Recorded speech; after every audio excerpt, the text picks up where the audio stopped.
गोरियाबाहाल मकर यात्रा कमिटी 2 दिवस football tournament रो हमर अतिथि वृंद वर्तमान हमर खिलाड़ी मान को साक्षात करछंती।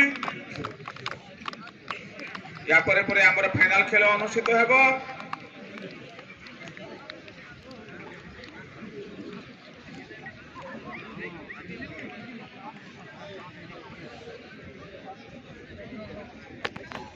आज फाइनल खेल जुनाडीही वर्सेस हंटर 11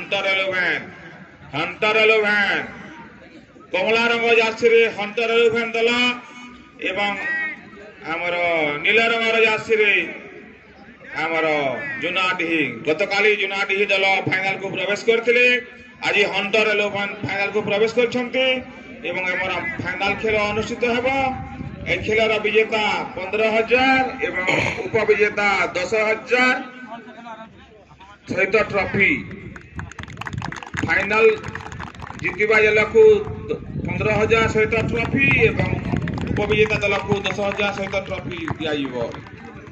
वर्तमान हमर फाइनल खेल आरंभ हेबाकु जाउछे। प्रशांत होई खेल परिचालक